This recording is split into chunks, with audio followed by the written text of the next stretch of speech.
آپ کے جو زندگی کی ابتدا ہے، آپ کے بارے میں آپ کے سیرت نگاروں نے لکھا ہے کہ آپ مادرزاد ولی اللہ تھے، یعنی اللہ تعالیٰ نے آپ کو ماں کے پیٹ سے ہی مرتبہ ولایت عطا فرمایا ہوا تھا۔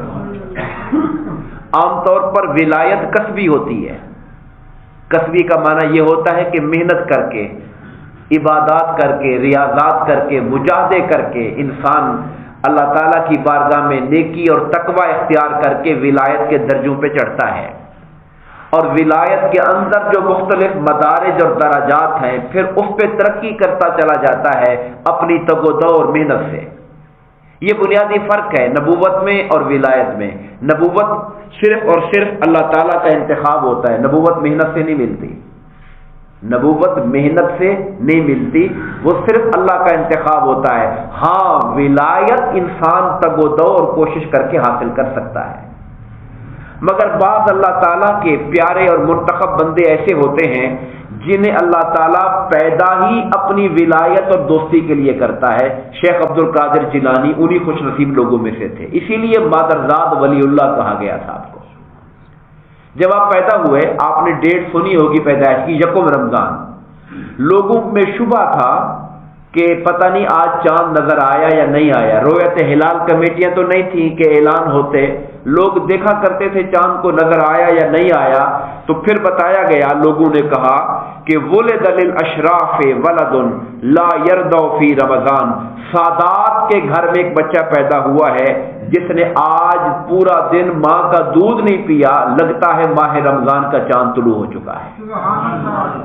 یعنی پیدائش کے ساتھ ہی پہلے دن کا بچہ ہے اور ماں کا دودھ نہیں پی رہا، دن کے ٹائم میں، رات کو پیتا ہے، دن کو نہیں پیتا، پورا ماہ رمضان نہیں پیا، زندگی کا پہلا سال ہے اور ایک دن کے ہیں، اور رمضان آپ کی زندگی کے پہلے 30 دنوں میں آیا، مگر 30 دنوں میں صبح صادق سے لے کر غروب آفتاب تک ماں کا دودھ نہیں پیتے تھے۔ یہ ان کی ولایت کی مادرزاد ولی ہونے کے علامات کے طور پر اہل علم اور صوفیہ بیان کرتے ہیں۔ اور آپ جانتے ہیں کہ بچپن جو ہوتا ہے انسان کا، وہ عام طور پر بچوں کے کھیل کود کا اس کے اندر شغف ہوتا ہے، دلچسپیاں ہوتی ہیں، شوق ہوتے ہیں، مگر جنہیں اللہ تعالیٰ اپنی خاطر منتخب فرما دیتا ہے پھر ان کے شوق بھی بدل دیتا ہے، ان کے ذوق بھی بدل دیتا ہے۔ آپ فرماتے ہیں کہ جب بھی میں ارادہ کرتا، کلما ہممت ان العب مع الصبیان، جب کبھی میرے دل میں خیال آتا کہ میں بھی کھیلوں جا کے بچوں کے ساتھ، اسمع قائلا یقول الی یا مبارک، ایک کہنے والا مجھے آواز دیتا تھا، اے برکت والے میری طرف آ جا، برکت والے میری طرف آ جا۔ وہ مجھے کھیلنے کی طرف نہیں جانے دیتا تھا، اپنی طرف بلا لیا کرتا تھا، ایک آواز صرف آیا کرتی تھی اور میں کھیل کود سے رک جایا کرتا تھا۔ ایک مرتبہ بعض لوگوں نے حضور سیدنا شیخ عبد القادر جیلانی سے پوچھا کہ آپ کو اس بات کا علم کب ہوا کہ آپ اللہ کے ولی ہیں؟ اس بات کا علم آپ کو کب ہوا کہ آپ اللہ کے ولی ہیں؟ تو جواب دیا کہ 10 سال کی عمر میں جب میں مکتب اور مدرسے پڑھنے کے لیے جاتا تھا تو ایک غیبی آواز آیا کرتی تھی جس کو لوگ بھی سنا کرتے تھے، اور وہ یہ آواز ہوتی تھی، افسحوا لولی اللہ، اللہ کے ولی کے لیے جگہ چھوڑ دو، اللہ کے ولی کے لیے جگہ چھوڑ دو۔ یہ آواز میں سنا کرتا تھا۔